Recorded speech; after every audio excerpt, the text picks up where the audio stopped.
Okay, greetings everyone. Welcome to the Racine Lakay, Lakay se Lakay, Cuba Haiti project. And we're so excited to have all the interviewees and the videographer and my special guest host as part of this panel discussion, just to talk about your experience in Cuba from a Cuban perspective, a Haitian perspective, and how you came to this project. So I would like to introduce Magnolia Charlatan, who is our hostess with the mostest, who's going to take us through some questions and ask us about our experience with the Cuba Haiti project. Thank you for having me, Sabine. I'm going to start with a traditional greeting from Vodou in Haiti. And y'all might need you to unmute yourselves for this one. I'm going to say honneur. Honneur. Respect. Respect. Respect. One more time. Honneur. Honneur. Respect. Respect. Appreciate y'all. Want to just honor you and thank you for your presence this morning. And I wanted to start us, kick us off with our first, just intervention. Feel free to speak from the heart, just like you did before. And I want to ask, I'll start with our Cuban brethren and sistren. How has Haiti influenced you and your artistry? Joyce, please.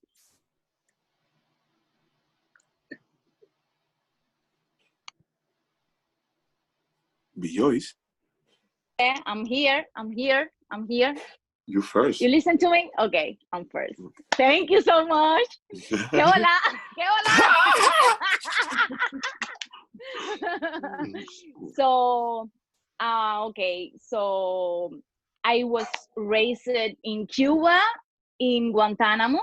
So my Haitian influence is very near from my mother's side. No. As you know already about the documentary that we filmed in New York a little time ago. So for that part of my mom's side, I have those influence in my education, in my roots, in my blood, of course. So it's like, okay, so I born in Guantanamo. It's the end of Cuba, kind of. So, but I live all my life in La Habana, the capital. So I'm not very near, like deep near to the Haitian culture. But for my mom, I learned a lot of, words, history about Haiti too. So it's a little, how can I say it? It's a little, it's not complicated, but in Cuba, the way that you live and the way that you defend your roots, it's a little like a contradictorio, because you have Spanish roots. Yeah, it's contradiction. So you have Spanish roots, you have Haitian roots, you have African roots, you have a lot of influence in your culture. So it's good because when you mix a lot of things and you fusion all those culture, you can get very interesting mix. So the way that you live, it's like interesting and unique, because you can express all that influence in the way that you move, in the way that you speak, in the way that you live your life, in your profession. In our case, I'm DJ and producer, so it's very important that influence in my music too, because the percussion, we are Cuban, and we have the percussion and all that rhythm in our blood. So it's the way that we express it. So I all the time say that we are like we are a musical note in move all the time, all the time. So I don't know how can I ¿qué más digo?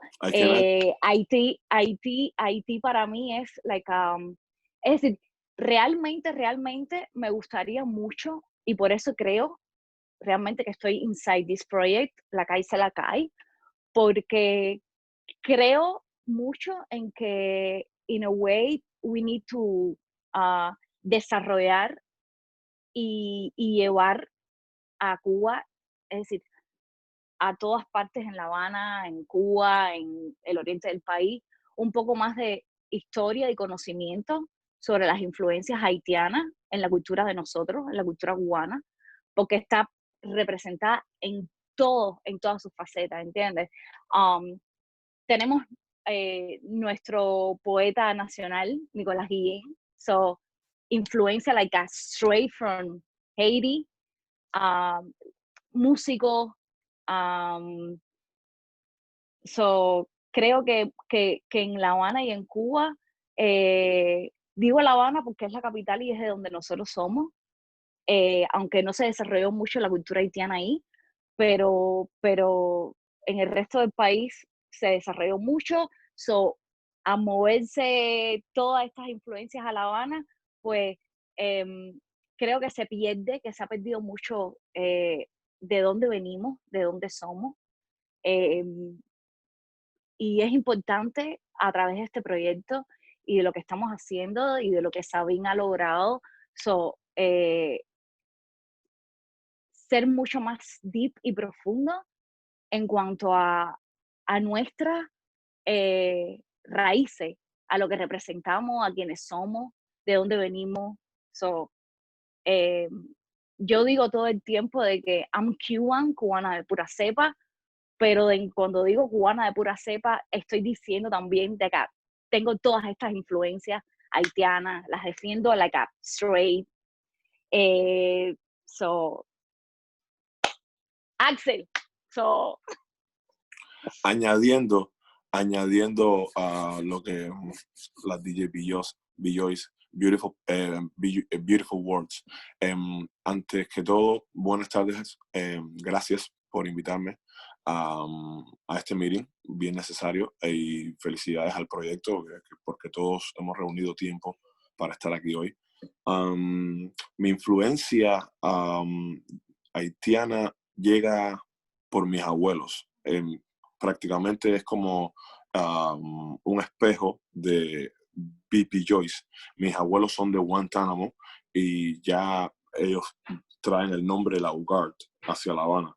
Y en mi casa no voy a decir per se de que todo el tiempo se hablaba criollo, pero mi abuelo todo me enseñaba y me inculcaba mucho acerca de su sabiduría en cuestión de que él sabía que era half Cuban, half haitiano.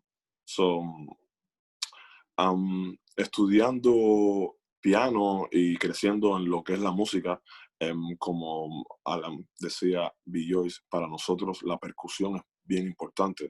So, madurando, vas descubriendo tu esencia y tu personalidad. Y doy muchas gracias a nuestros padres que de veras inculcaron a su manera, parte de esa cultura y esa raíz que, como tú decías, se está perdiendo en Cuba o se ha perdido. Y es una de las características que nos tiene a nosotros en este en esta posición de que gente escucha tu música, te siguen, nos siguen, porque ven en nosotros algo autóctono, algo original.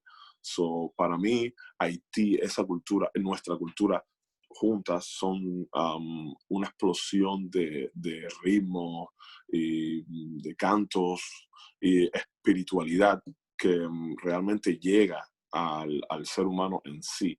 So, en mi música yo todo el tiempo trato de reflejar mi experiencia con lo que es la cultura haitiana. So, pretendo continuar,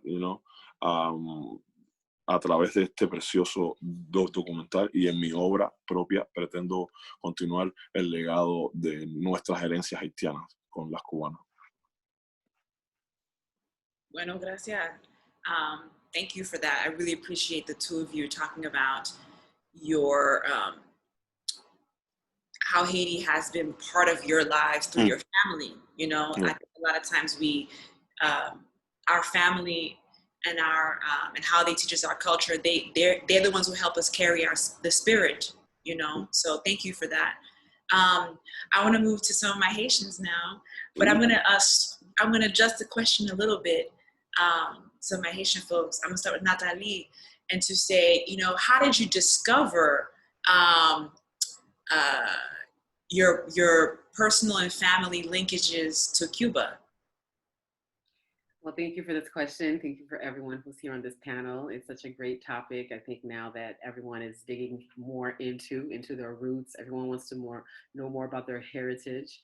I discovered my Cuban heritage on a bloodline level from my mother's side, which my great-grandmother on my mother's side was actually a Cuban pianist, a Cuban woman, and she didn't really know much about her, but that she was a pianist and she had long hair and she would play the piano, and that's all I got. That's the entire information. So I think it was definitely passed on musically, but also on my father's side, we had many musicians in the family, and that relationship started with exchanges that they had with Cuban heritage. So a lot of Cuban musicians would go to La Havana, and a lot of musicians from La Havana would come to Puerto Príncipe to play.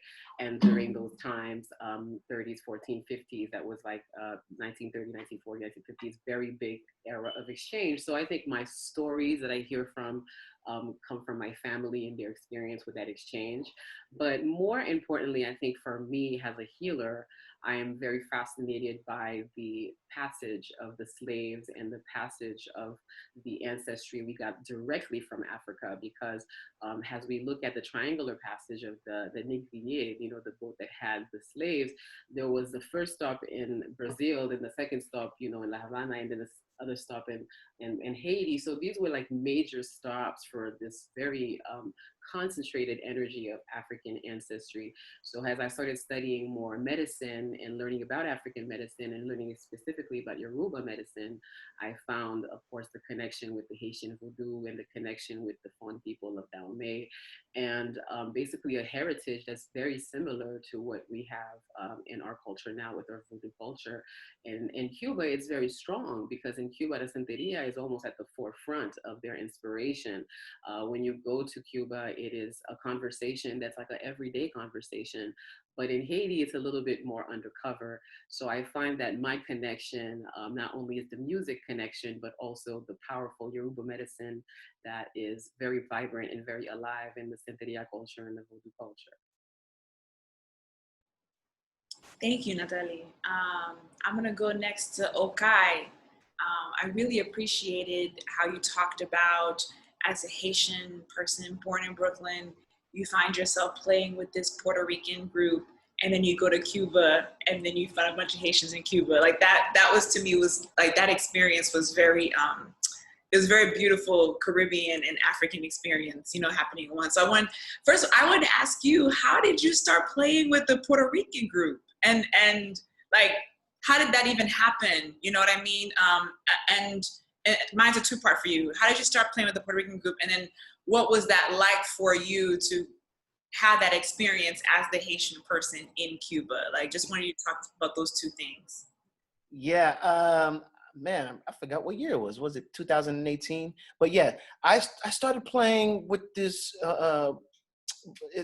Afro-Puerto Rican drum and dance ensemble in about maybe 08, 09.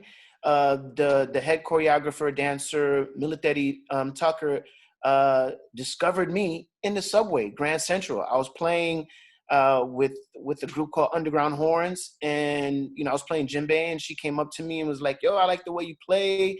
Where do you play? Where can I take classes or whatever?" And I told her about Cumbe. That's when Cumbe was open at the time, and she actually came to the class where I was playing, and she told me about what she was trying to do, her group.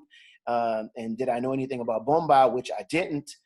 So ever since then, I started playing bomba and learning the rhythms, learning the culture. And I was like, wow, like I never knew about bomba. But fast forwarding to Cuba, they got invited to represent, I forgot the name of the festival in Santiago, Festival de Fuego. Yeah, de Fuego, did I get it right? Yeah, Festival de Fuego. And they invited Bombazo to represent Puerto Rico in that festival because it was all about the Puerto Rican heritage for that year. So, being over there and being the only Haitian in the group, I believe the people who put the festival together were people of Haitian descent. I mean, there was the elderly ladies that were from Haiti, and they moved to Cuba, and they had kids and all that stuff.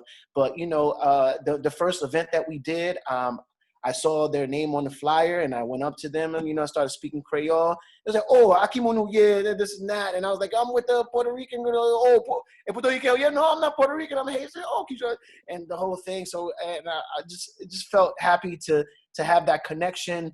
And I also met another guy who spoke Creole, and he wasn't of Haitian descent, but he just hung around Haitians so much that he learned how to speak Creole. So he was, connecting with me, showing me the ropes, showing me, where to go. We were speaking Creole together, and to be in Cuba and to speak Creole with these elderly ladies that were dancers and with the whole drum ensemble, and to talk about their influence on Cuban music into what they were doing now and mixing the two. It was just amazing to be that conduit between the Puerto Rican group and the Haitian group, and to be in somewhere in the middle.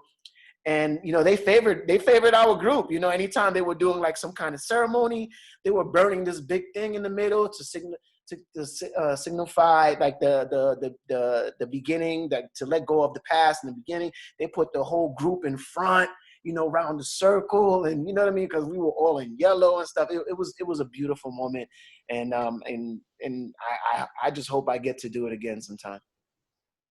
One of the things I feel like when I hear your story, it feels like a hero's welcome. You know what I mean? Like, you know what I mean? But that's how we feel when we go home.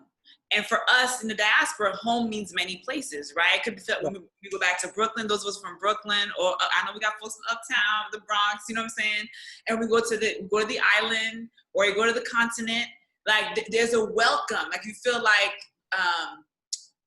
it's just your extended family is just welcoming you back home. You know what I'm saying? Word. I feel like, especially Santiago. I mean, I haven't been to Guantanamo, which I heard is there's a big Haitian population, but in Santiago, I felt like it's an extension of Haiti. Straight up. Yeah.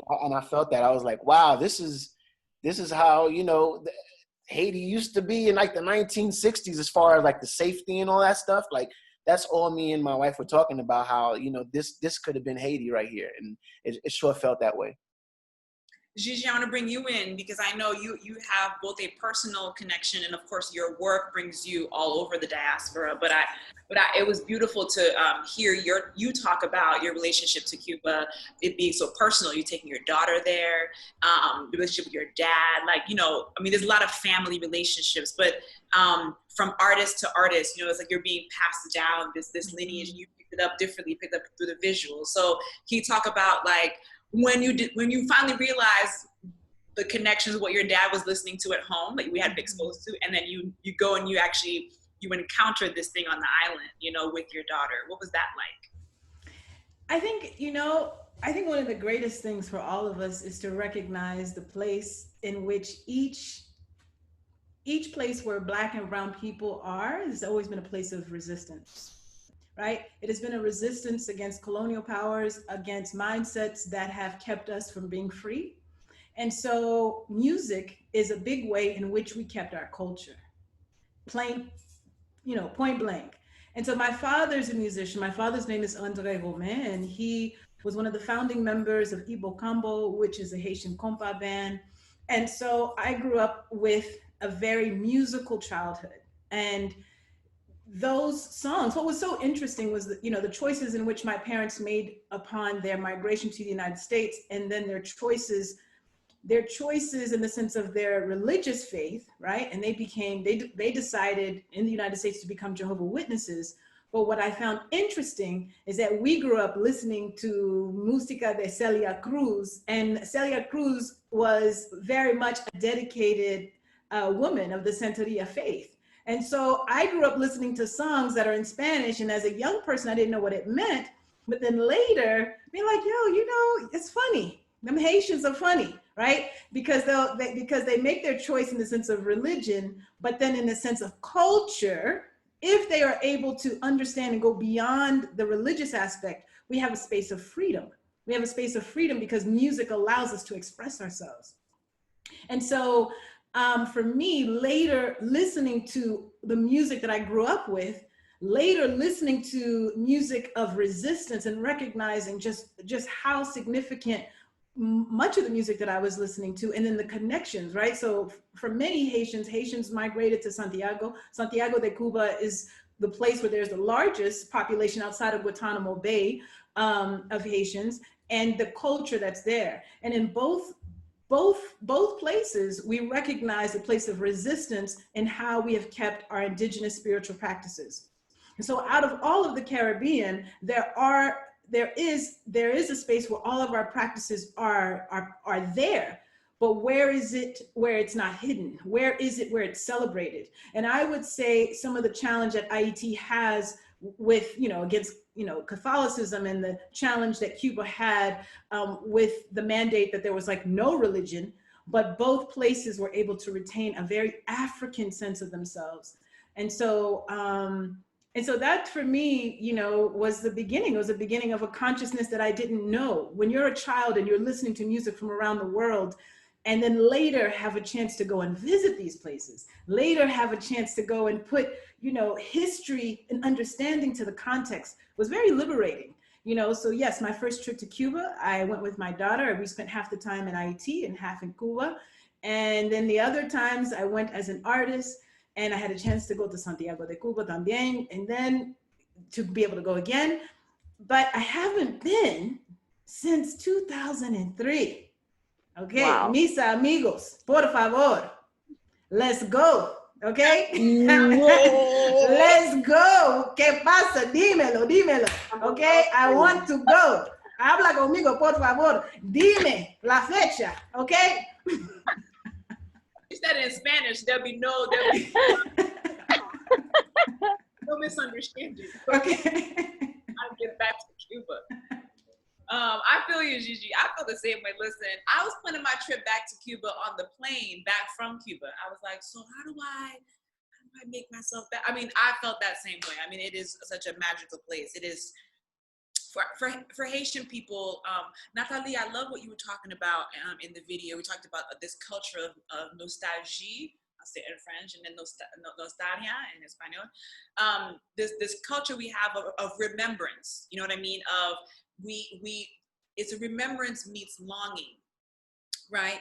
And it seeps into our music and our culture. So folks who are living outside of our ancestral homes, both as from African diaspora, and then again, we're getting displaced more than once, right? Because we get displaced from the continent, we build a home on an island or one of the countries in Latin America, and then we have to get displaced again to go to another adopted home, right? So those of us who sort of have been displaced in this way by necessity and seeking better opportunities for our families, we keep longing for home. And so the art we create is around that longing, and it's a remembrance, right? So I wanted to, Nathalie, talk about some more, for you to delve a little deeper, to connect what Gigi was talking about in terms of this desire to go back, right? And how the culture keeps bringing us, the culture helps us retain that desire. I wanted you to talk some more about that, because I thought it was really interesting framing.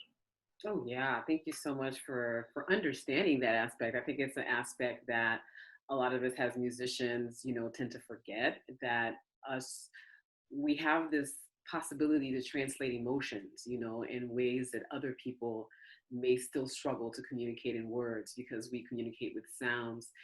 And first and foremost, our sounds and our inspiration comes from our ancestors. It comes from a deeper place. You know, when you're listening to music that touches you, it definitely has another kind of inspiration, a different kind of identity. And this identity comes back to your indigenous self. And, you know, calling this project Lakay si Lakay, home is where the heart is. So you may be Haitian, but your home is Madagascar, your home is Fiji, your home is Brussels. But you know where your heart is, you know where your expression comes out of. And this nostalgia is just exactly like you talked about, is because of displacement. We're constantly being displaced, either for educational reasons, because where we are from doesn't have that potential, or for political reasons, because we're being exiled for having a certain thought, which comes back from what you said with freedom.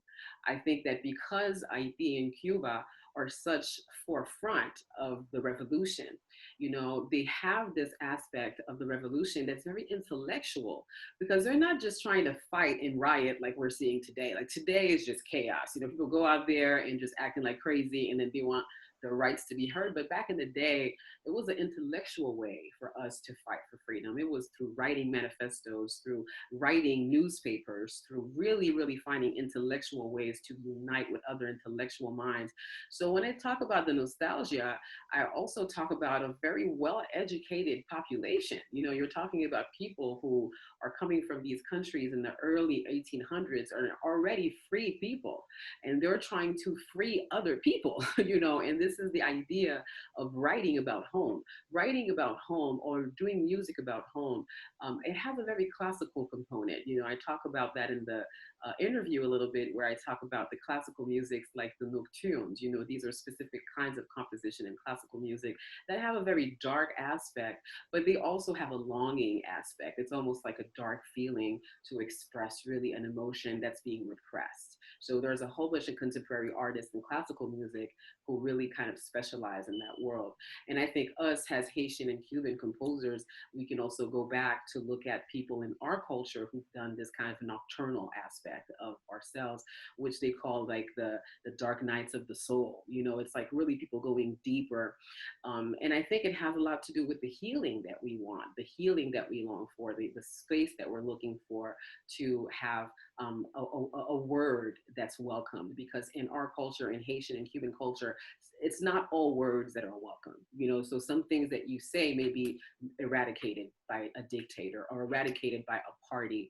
And I think that through writing, through composing, through performing, these are revolutionary acts that you're doing now. You know, you're using art to display revolution, to display your feeling. And this feeling has stepped, you know, at the forefront of our emotions as diaspora people.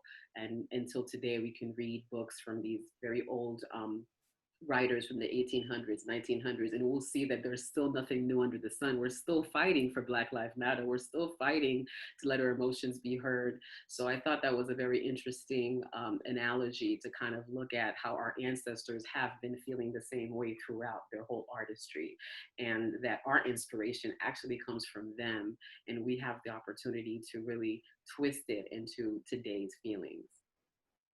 Well, speaking of which, I have to bring in, you know, the organizer, you know what I'm saying, the reason why we're here. I had to bring in Sabine in this conversation to talk about, you know, how did, I know personally why you're drawn to Cuba, but I want you to share, you know, the genesis of this project. How did you decide on Cuba? Because you could have gone any other island, right? Like, how did you decide that you want to explore this Cuba-Haiti relationship and bring all these beautiful people together to help you do that?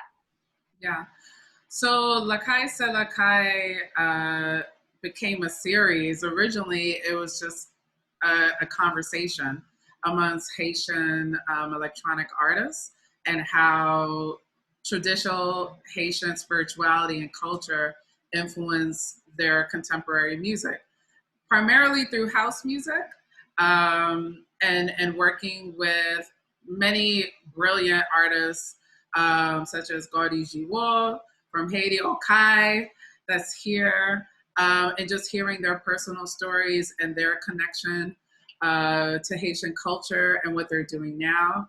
Basically, sort of examining myself and my influence and what I want to bring to the culture of EDM and house music. From there, I just kept thinking about the concept of home. And similar to what you said earlier, like our homes could be from the Bronx, Brooklyn, Bronx where I'm originally born and raised. And I live in Brooklyn now, but it's always been a nostalgia to go to Haiti, even for the first time, and or how would I want to show up in Haiti, right? As an artist, as an activist, like creating change, bringing my whole self. You know, not all Haitian families embrace the diaspora actually going back home, right? It's like Pukisao wasn't festa. Like, why do you want to go home? There's trouble, it's poor, you know, is this notion of class, right? Or excelling in America or someplace outside of America. But I've always had a connection when I was younger to my African roots, which essentially my Haitian roots, but I couldn't really name it. I couldn't really tangibly go to the island, but there's things in our culture, right? The food, the music, the fashion, the way that we speak. So it's undeniable that I'm Haitian. I wear Haiti on my sleeve. Anything that I do, I'm claiming who I am, but I want to just go in deeper in terms of my own artistry. So again, it started as a conversation, but then I also looked at other places in the African diaspora that influences my music, right? I would mix house music with traditional Cuban, Lukumi, Santeria chants, or Haitian voodoo rhythm. So I was doing that naturally as a DJ. And then as I got into production, you know, I specifically want to be more intentional as to where these rhythms came from. What do they mean? How am I giving homage, or myself as a woman, bringing this energy to the music? And then in my own personal spiritual practice, I've found, or actually it found me, the Ifa tradition, the Yoruba tradition, which is throughout the African diaspora, but particularly from a Cuban lineage. And then also delving deep into my Haitian roots and becoming a mambo, a voodooism. So it was coupled. So with my own personal and spiritual growth and my growth as an artist, Africa, Haiti, Cuba has been the center. And with this project, I wanted to talk with like-minded folks and just see if like my experience is similar to others and or what influenced them, because I hear their music and I'm like, oh my gosh, that's exactly how I mix my sound, or that's exactly where I want to see it go, and that's who I want to collaborate with. So it's like building your tribe, and I know there's many of us in the diaspora who have similar experiences, share these sentiments, want to give back to our culture, but in an innovative way, but giving homage to the tradition, almost from like an Afro-futuristic perspective, right? So then the series of Lakay c'est Lakay, which means home is home in Haitian Creole, I saw it evolve into a sonic installation, to interviews with community members, not only DJs. And during the time that I was thinking about Lakay c'est Lakay and branching it out outside of Haiti and just expanding it throughout the diaspora, I have a close relationship to Cuba. I've been to Cuba a couple of times. I actually been to Cuba with Joyce, and as a DJ, as a person that's a IFA practitioner. And again, similar to what other folks have said, there is a natural connection with our Haitian roots to the Cuban experience, island, and I want to showcase that. And I brought like-minded folks. And also I learned a lot just by doing these interviews. Like, I didn't know, like the concept came to mind, right? And I was like, okay, you know, I got my little Haitian people over here, I got my Cuban folks over here. I got Rex, you know, he's gonna get on the video camera. He just went with the idea. And as I was having the conversation, I learned more of everyone's specific lineage to Cuba in various ways. Not only a trip or a particular project, but we have Haitian, Cuban blood, and this is not a coincidence. I definitely feel the spiritual energy and our ancestors speaking through this work, and I want to expand it where we connect with Haitian artists on the island of Haiti, with Cuban artists on the island of Cuba of both Haitian and Cuban descent, and create music and create projects and extend this. So that was my original vision. That's how I came to Lakay Se Lakay. And the Cuban Haiti project is very special to me because I feel like this is a catalyst or a foundation and other conversations and other projects and connections between Haitians and the diaspora. We're in Bolivia, we're in Europe, we're in Canada, you know, we're other parts of the US, we're in Africa, you know, and what are our stories there? But I want to specifically look at this experience through the lens of arts, spirituality, and social activism. Beautiful. Beautiful, beautiful vision. And Rex, how did you get pulled in? You know, what is your personal tie to this? I didn't get a chance to hear your stories. It'll be new for me too, as well as everybody who's with us watching. Well, as every time I feel like I'm around you guys, it always feels like I'm like the little kid just soaking all this information in, because I don't have like a musical background as most of you have. I'm a photographer, videographer. Sabine just hit me up. She was like, first of all, like the first time I met Sabine, when I found out she was Haitian, I was like, bigger fan. And then through her, I met Okai, and I told her from jump, like, yo, whatever you need from me, please let me know, because in my line of work, it's not, I don't normally connect with other Haitian creatives, whether you're a DJ, photographer, or videographer. It's not normal that I normally connect with them. So when I saw that, I was like, yo, I'm gonna really hold on to this connection and try to, you know, have it grow as it can. So she told me about this project. I didn't even finish listening. I was like, as I told her before, like, whatever you need from me, please let me know, because again, and as she was telling me about it, the idea was very beautiful. The concept was beautiful. And then she just brought me on to record this. And I just remember the day and just walking into that space as we were about to record, my mind just started going crazy, how I want to set different things up to see how, you know, how it could be done, how it could be shot. I feel like a little baby just amongst you all, because y'all so dope, and just hearing y'all story, and me, again, not having that musical background, but then still feel like I could learn so much from all of you.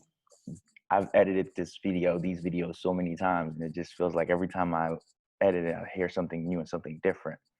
So trust me, I've seen y'all faces so many times and heard y'all voices in my sleep sometimes. That's how bad it was. But again, I was just like soaking so many different things, and just the history, the background, the connections. That's all I have to say. I appreciate it. I want to add to that, because he's being all humble. But I met Rex through Fania Collective, and he was one of the photographers. You remembered me meeting me. I met you there before, but you remembered meeting me at Fania. True, facts. Yeah. And I was just like, what? Another Haitian that's part of this like traditionally Latinx community, right? Fania Records, such a historical and legendary group of artists. And it was just amazing. They created a subset called Fania Collective, and at the time it was various DJs, you know, performers, artists, and I was brought into the fold, and I was one of the resident DJs. So just to put Haiti on the map within the larger Latin diaspora, and looking at our interconnections with our roots with Africa and all of that, and then find a fellow Haitian that's part of the collective. That was the original connection, and which brought us here today, which is that same thing. And then when I see him on the dance floor at my parties or other parties, you know, there's already a connection there. Yes, I put you on the spot. Yes, yes. Well, I want to get in. I can't have all these artists here and not get into the actual specifics of how this ancestral memory shows up in the music, shows up in the composition, shows up in the dance, right? And so, Joyce, you know, I watched your video first, and you were one of the first people you felt you needed to hit the drum on the set. You know what I mean? And several folks did that, by the way, but so that always catches my attention. I'm always thinking about that, you know, folks, as your way of saluer, as your way of honoring that there's a spirit next to you, right? That the drum is carrying a spirit. So anyway, I just wanted to say, you were talking specifically about how you felt the rhythms are moving into the sets that you're creating. So you can talk some more about how you decide to choose the music, how the music comes to you, how do you find out about these new musicians, how do you bring together your set playlist? You know what I mean? Like, what are you trying to create when you're actually bringing these different music and rhythms together? So basically, Okay. your process of Okay. Okay. So, en español, si tú sabes, okay. So, si tú sabes de dónde vienes, sabes a dónde vas. So, if you know already where you come, you know already where you go. So, for me, it's it's very important, you know, keep my roots like a deep on me and show to everybody who I am. That is the most important thing. Not just for everybody, but even to my daughter, because I all the time speak with her about who you are, where you come, and you know, you need to be inside that you what kind of blood have in your inside. So it's normal, you know, we are Cuban, we are Haitian, we are Latinos, we are como digo yo, somos instrumentos. We are instrument of the music, and we are, because we are music inside all the time. We have it all the time. So for me, the way that I choose my music, the way that I produce my music all the time is like the way that I choose to preserve all that deep influence that I have. Because for me, it's important that, for example, que todo in Spanish now. So, para mí es importante que la juventud cubana, que las nuevas generaciones sepan de dónde vienen y sepan realmente qué los mueve. So, tenemos una influencia muy, muy grande. We have a very, very deep influence about the tumba francesa, the changui, que vinieron they grow about inside the Aryan roots. So es la manera de conservar y hacer contemporáneos todos esos sonidos y ritmos haitianos, cubanos, de la cultura yoruba, ¿sabes? Es como hacerlos contemporáneos. So, los beats, la música, los cantos, llevarlo a todo, a todas las edades, llevarlo, hacerlos contemporáneos, hacerlos sentir, ¿entiendes? Es como, it's like you can let it go your roots. You need to to show to everybody that this is who I am. So it's the way that you express who I am across my music, my sound, my move, my way to speak. So it's like yeah, it's me. So si tú sabes de dónde vienes, sabes a dónde vas. Well, Yes. Joyce, and this is for both you and Axel, okay? You all mentioned Changui, and I wanted to, if you can both talk some more about Changui. How did you discover this music? How does it show up in your process? Give us a little bit more history behind Changui. Okay, Axel, be my guest. So my grandfather, he born en La Loma del Chivo. Es un barrio bien famoso en Guantánamo. Y según lo que él me contaba en esos tiempos, como que él creció escuchando a grandes treseros, grandes grupos es mi información, no he hecho ningún tipo de research, pero me contó que más o menos el changüí provenía de esta zona, como que había muchos exponentes. Desde muy pequeño estuve bien curioso a la cuestión de cómo el tret y cómo el bongo, ¿entiendes? Su comunicación. Y ya tocando piano fue parte fundamental de cómo crear un montuno. Porque sin el tres montuno del changüí, como no puedes crear un buen montuno. So, de una manera u otra, para mí fue como atar cabos con el changüí y how to apply it in the music. Siempre como el changüí está en el upbeat, para mí, y veía tantas personas que es imposible para ellos bailar en el end of four. Like they don't feel the end, but it's the end of four.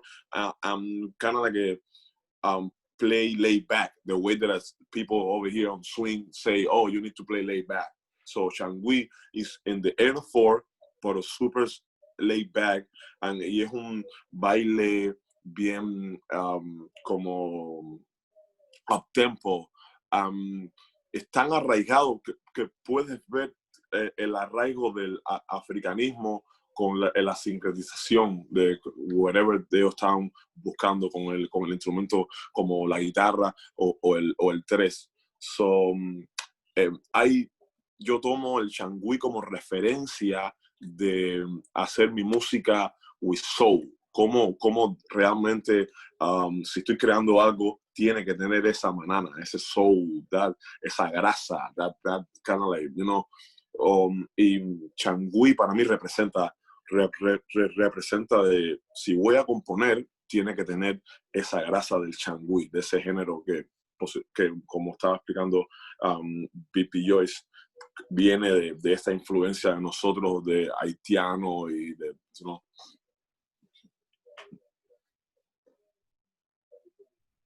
Gracias. Okai, I gotta move to you because you're the other percussionist. I want to hear, and I'm gonna go to Natalie next. I want to hear about. You made a very important distinction about the complexity of the percussive rhythms that exist when you're listening to Cuban and Haitian drumming, when you're comparing it to some other drumming around in the region, compared to, for instance, like bomba or Afro-Puerto Rican drumming, right? That there's the complexities of that. Can you talk about? You can talk about the right, but that's what's in common. Can you talk about what is the distinction? So what are you hearing?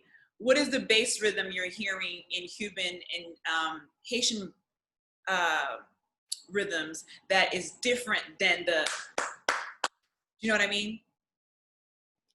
What is the difference? Or not just, but the distinctions specifically, because they're very similar. But what's the distinction? What makes the Cuban and Haitian approach to drumming more complex? Haitian and Cuban rhythms, from what I've learned from the other rhythms, like West African rhythms, although the djembes are doing something's they're doing different rhythms. It's like polyrhythmic, but it's hard to hear the difference. You know what I mean? They're talking to each other, but not really. Bomba rhythms, everyone is doing the same rhythm except for the primo, who is marking the dancer. Honduras, Garifuna, they're usually there's 3 drummers, 2 of them are doing something very similar, and of course there's 1 drummer who's following the dancer. The difference in that, and what I've seen so far in Haitian and Cuban drums, there's a communication between the drums. The lower pitch drum, the segun, is conversating with the bass drum. It's a conversation that's going on. It's the best way I can explain it. Everyone has a specific spot where they're playing. And I see the Cubans, they're doing that as well. They're going, no one is hitting at the same space at the same time. Boom, bing, bing, boom, bing, bing, boom, bing, bing, boom, bing, boom, bing. It's like a language. Everybody's finding their space. Haitian drumming, same way. Everyone is finding that space. So therefore, there's a melody. It's for me, Haitian and Cuban drumming is a little bit more melodic, especially the bata drums. That's a whole nother world that I haven't even gotten into yet, because you just have to grow up in that. I haven't even bothered to, because that's a whole language that you have to study from when you're a kid, and it's just, I just like, I'm gonna leave that one alone. But rumba, definitely, that the communication between the drums is, and the way Haitians play as well, it's just different from the way they're playing in South America and West Africa. So that's why, I find those two styles very important for me to learn as much as I can. So that's where I'm finding the nuance. There is the other difference is in Cuban music. I mean, in rumba, the high pitched drum is the lead. In Haitian music, the lower pitched drum, the mama drum, is the lead. So that's a bit of a difference. Although there's a communication going on, but that's what I found is the difference between who's leading. The higher pitched drum in Cuba is doing its solo thing. It could solo on top of everything that's going on. But in Haitian in voodoo music, is usually the lower drum that's leading, except for there's one rhythm that I've learned that's a part of the Congo pantheon, is Congo Payet, where actually the bula is the lead drum. And that is very rare. And when I found that out, I was like, what? The bula, the lower drum, is the lead? And they were like, yep. Everybody is just playing a set rhythm where the bula is like, doing its own thing, wilding out all on top of the rhythm. So that is the only rhythm that I know so far in the Haitian rhythm where it's the high drum that's leading. Everything else is the lower drum, if that answers the question. Yes, thank you so much. I appreciate that. And Natalie, I have to come to you next because, you brought some specificity in talking about some of the historical connections actually with Haitians making music in Cuba. The necessity at the time, y'all know this, but I hosted a conversation about the history of compa with a leading Haitian guitarist, Steve Desrosiers, a couple of weeks ago, and we're talking about in the early days of Haitian big band music, right? The music that preceded compa, for instance, that has roots in rumba, that has roots in the Dominican merengue. A lot of that music from, for instance, Issa Asai and his band, they had to go to Cuba to record the music, right? And several of the pioneers of compa music and pioneers of Haitian popular music in the 1930s, 40s, and 50s had to go to Cuba. So Haitian music that we know on our island as Haitian had to be recorded in Cuba because there was not the technical capacity. Haiti was just coming from, it was the time after the occupation. So there was not the economic capacity either. So folks had to go to, so in other words, a huge part, so Haitian popular music was born in Cuba, right? As we know it right now. Compa, that we know now as like our main sort of like popular music, had to be born there. So Natalie, you touched upon this a little bit, because this is part of your actual family heritage. Your family was your great uncles were actually part of birthing what we now know as compa, and had to go to Cuba. Can you talk some more about how you discovered that, the process of discovering that particular lineage, and give us a bit more context for that? Natalie, before you answer that question, is it right to throw merengue in there as well? Oh yes, we're gonna definitely get there for sure. Definitely, yes, definitely. I mean, obviously, I was focused on the Cuba Haiti relationship, but you can't talk about the birth of Haitian popular music and not talk about merengue, because that's literally, it used to be called Haitian merengue. That's what they used to call it. So, I was just talking about that specific linkage to Cuba, because specifically in how Natalie sort of talked about discovering that process. Yeah, definitely. Thank you, Okai, for bringing up the merengue, because that is where the word merengue carnavalesque, when we started making carnaval, that's where that that kind of like more faster beat, that kind of beat, that was during the merengue time. So we kind of created our carnaval music based on this kind of exchange that was happening at the time. And yes, it's true, with Maestro Isale Saye, these bands were together recording in Cuba and would come and play at Cabanchucun, later on, and Cubans would be coming and, enjoying these performers. And there's many albums that Desrosiers sang exclusively in Spanish. And they also represented that kind of carnaval. This was before carnaval was carnaval. This was when it was carnaval, it was like a high class thing, and very. It was big band. It was big. It was like they were marrying big bands, yeah. They're marrying American jazz big band with the Cuban Dominican merengue.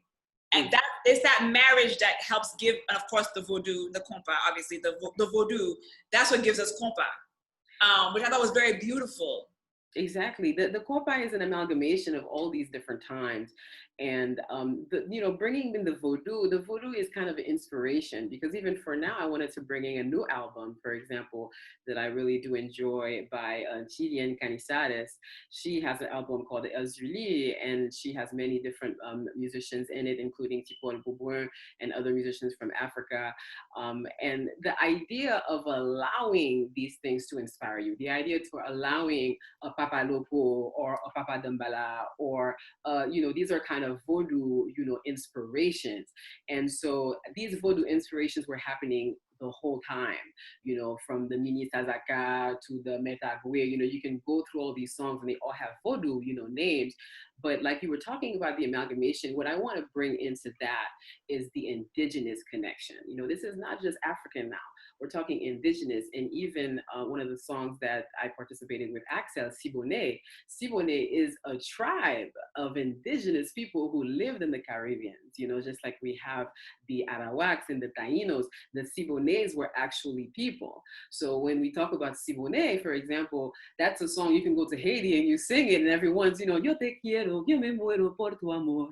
Everyone knows the lyrics of that song, because at the time that song was written, the exchange was happening. So these Cubans who were doing the song, at the time, were performing it, with the Haitian Big Bang at the time. So there's also this combination between, the indigenous culture, the current, culture that we currently know has the more Santeria or Vodou, but the indigenous culture is also very strong, because we all came from the same caciques, the same indigenous kings and queens. In our culture, we talk about Anacaona, we talk about these people. They are real deities that really existed. And in Cuba, the same thing, because the exchange was happening all over the Caribbean. These people were traversing with canoes, to go from island to island and expand their knowledge. So when we talk about the music, it's very much the same thing. Think about these indigenous tribes communicating with each other and exchanging with each other. They have a story about Raga music, and they say Raga music was a music that was given to us really by the indigenous, and the indigenous played the vaccine. The vaccine and the bamboo, this is passed down by indigenous, real indigenous, not just African. So this idea of the bamboo and the vaccine, especially how they clap, clap, clap, clap, clap, clap, clap, this is a kind of heritage from these caciques, from these indigenous tribes. So our music is not just this idea of, oh, exchange, exchange, but it's also this idea of amalgamation of different tribes that were already indigenous to the Caribbean. So when we talk about Haiti and Cuba, we have to always remember this indigenous amalgamation in addition to the big band jazz era that gave us another flavor, you know. And at the time, like I said, these flavors were more like voodoo inspired. You know, at the end of the day, you listen to these songs' names, of course, there were love songs, there were other songs about politics, but they were very inspired by voodoo. And there are artists, like I said today, who are also kind of reviving that relationship between Oshun and Erzuli, or between Okai and Glen Brigitte, you know, between, you know, these different energies, and just finding a connection that we can share through, you know, through our ancestry, which is not just African, but also indigenous. So coming back for the merengue and the time like that, I think this was how the exchange was made. There was not enough, you know, I would say, technology, like you were saying, in Haiti for that. So they were just all recording in Cuba, and then they would come in Haiti and perform. And it was like an exchange. But for me, because I'm very fascinated by the ancient culture, I like to see how this was actually already happening before, you know, the many different tribes of the Caribbean were exchanging with each other, and this was the norm. Wow, wow, that's really beautiful. Thank you so much for bringing in and giving us more whole picture, right? A more complete picture, so that we can bring in all the different roots that were that are alive in the music today. Gigi, you are the queen of connections. I want you to close this off, because we've just hit, we're about at our hour mark. I want to respect time. I want you to sort of continue what Natalie was talking about, and what you have brought up before, in terms of why it's so important for us to recognize what's happening when we are creating music, when we are creating exchanges like this among artists. And Natalie's point, you know, what we are unearthing and what we're carrying with us through the art, through, you know, the spirits that we're carrying with us. You can sort of like bring us home with some connections of what you've seen, what's happened in your own experience, as well as how you connect it through the broader experience of the two islands. Okay, quite a task, huh? Well, I think one of the things that's really wonderful to hear from everyone here is that it's clear that our ancestors are not simply dead and gone, but they exist within our very DNA. So within our DNA are the structures in which we have this antepasado who is telling us about this story. Then we have another one here. So within our cosmology is everything that came before. And our task as artists is to channel that information and to work together, so that when we hear something that we're not quite sure, what is this? Why am I getting this from? And then asking, because a big part of it is we have to recognize that some of our histories are known and unknown. But through art, all of us feel.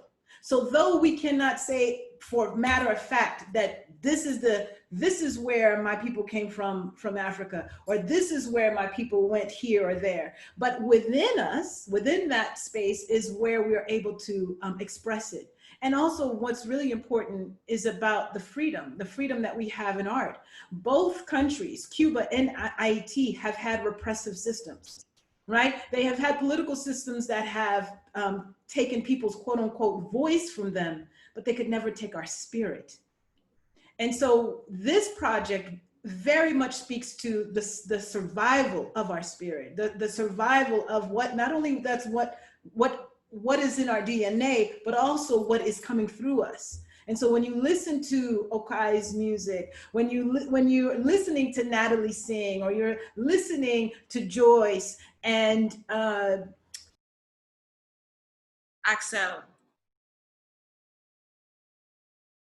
Oh, wait, Gigi, you're muted. Also listening to the work of Sabine, and then looking at the influence of Rex and all the work that we're doing, and then even looking at my work as a visual anthropologist and as a researcher, it is in essence honoring the spirit And so we're close today with recognizing that we come from many roads, but through us, spirit lives. Ay, bobo. Oh. Ay, bobo. Unmute yourself. I need to hear the ay, bobo. Come. Ay, Ashe, bobo. ashe, ashe, Ay, ashe. bobo. Ashe, my Ashe, part. Ashe, ashe, ashe, oh. We're all unmuted, yes. All right. I just want to say thank you to Manolia, our host, for this wonderful panel. Give it up for my C-staff. Bravo, bravo, bravo, bravo. Bravo. And give it up for yourselves. We're in this strong. And for many, many years to come. And I And we pray. big you up, Sabine, for putting this together. Yes, Sabine. Thank you very much. Yay. Beautiful. Thank you so much. Well, continue blessings and all the work that you do. Thank you for gathering in this space. I can't wait to see you all in person, to make music, to make art. I'm really excited for this to stream live through Haiti Cultural Exchange, and for the wealth of information that will be shared and gained by folks who will be viewing. Yes, so thank you. And here's to a trip to Cuba. Yes. Yeah, that is the next Yes. step. That is the next step. Lakay se Lakay straight to Cuba. Tú lo organizas. Santiago. Lakay se Lakay Tú Hello. lo organizas. And then the album. And then we just take a boat. Just take a boat to Haiti. We just boat it out. Album's coming. Okai's already cooking in the brain. Yes. Bueno, familia. I just, Besitos. Thank you. Okay, gracias. have a good one, everybody. Gracias. Agua. Bonsoir. Everybody. Bonsoir. Yay. Bonsoir. Bonsoir, bonsoir. Merci, merci. Merci, thank you, Muchísimas guys. gracias. By any chance, if anybody has any connections on like people who keeps records in Cuba,